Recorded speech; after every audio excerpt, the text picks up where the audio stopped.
Il-kandidat tal-Partit Nazzjonalista Jean-Pierre De Bono li kien ħobża u sikkina mal-kap nazzjonalista Adrien Delija irreżenja minn koordinatur politiku tal-Partit Nazzjonalista. Ir-reżenja ta' De Bono waslet ftit ġimgħat wara li kien involut f'argumenti oħra ma' bosta deputati mill-fazzjoni ta' Simon Busuttil wara ħadmu kemm felħu għal vot ta' sfiduċja fil-kap nazzjonalista Adrien Delija. Fuq Facebook huwa qal li se jkun qed imur jaħdem fis-settur privat u li se jkun qed jaħdem fuq il-kandidatura tiegħu fuq is-seba' distrett. Inċidentalment distrett li kien fil-qofol tal-inkwiet li kellu mal-fazzjoni ta' Busuttil meta waħħal fid-deputat nazzjonalista Beppe Fenekadami li minħabba fih il-poplu tas-seba' distrett m'għandux deputati nazzjonalisti min jirrepreżentah fil-Parlament.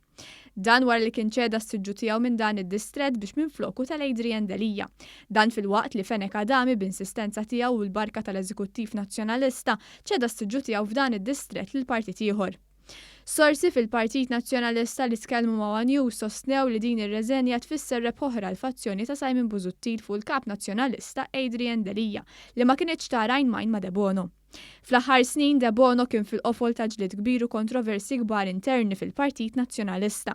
Fost oħrajn ġie akkużat minn uffiċjali oħra tal-partit li falsifika firem bħala parti mill-proċess elettorali għal ħatra ta' kap. F'Ġunju li għadda De Bono semma wkoll f'allegazzjonijiet ta' irregolaritajiet fil-vot li ttieħed fl-Eżekuttiv Nazzjonalista għal kooption tas-siġġu flok l-eks deputat David Stellini.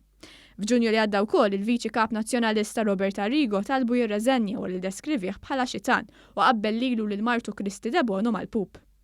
Ir-reżenja ta' De Bono ma kienx fula f'qara. Fl-aħħar xhur il-Kap Nazzjonalista Adrien Delija ħabbat wiċċu ma' bosta riżenji fosthom ta' David Stellini minn deputat nazzjonalista u Mark Antony Samut mill-kariga ta' President tal-Eżekuttiv. Fostat ta' uffiċjali li telqu wkoll mill-Partit Nazzjonalista kien hemm Xarlo Kassar, Norman Vella, Hermin Farrugia u Marion Paċeaxa. Irreżenjaw ukoll żewġ teżoriera nazzjonalisti, David Camilleri u Antoine Zammit. Kien hemm ukoll sensiela ta' riżenji fil-medja nazzjonalista fosthom John Zammit minn editur politiku, Fabian Demicoli minn kap tal-aħbarijiet u Pierre Portelli minn kap eżekuttiv tal-medja nazzjonalista.